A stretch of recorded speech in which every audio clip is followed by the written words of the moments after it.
Nafasi ya kushukuru sana kama mtaa wa Ivambinungu, hususa pamoja wanawake na akina baba pia. Niseme kwa watoto wangu kana kwamba wasikae kama yatima. Ningekuwa mimi ningefuta kauli, sababu baba wa yatima naamini yupo, na ndio maana leo wapo. Kwa hiyo rai yangu kwamba msivunjike moyo. Mungu wetu hajawahi filisika wala kuishiwa.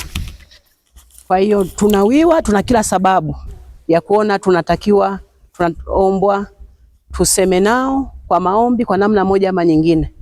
Watoto 28 ni wengi. Kumbuka ni kituo kimoja. Yamkini Bwana ameona wakiwa hivi inapendeza. Lakini tuone umuhimu wa kutembea, wa kusimama hata siku nyingine. Yule ambaye ameshindwa kufika leo lakini aone sababu ya kufika kuja kujifunza jambo. Jina la yatima mimi binafsi linaniumiza sana moyoni. Natamani tuseme ni watoto ambao wapo lakini wametamani kuishi kwa mazingira haya. Baba wao wa yatima anaenda kuwatia nguvu.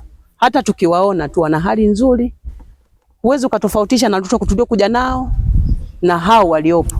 Lakini pia tunashukuru Mungu na kwamba tuna watoto ambao tumeongozana nao. Ni vizuri wakashikana mikono na wenzao kwa ajili ya kutiana moyo kwamba kuna watoto huku lakini pia kuna watoto nyumbani wamekuja kuwasalimia watoto wenzao.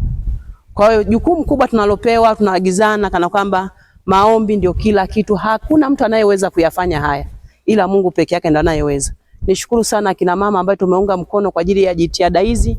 Tusiishie hapa, tuna jukumu kubwa hata mwaka 2026 kimpendeza Mungu. Tupange ratiba vizuri.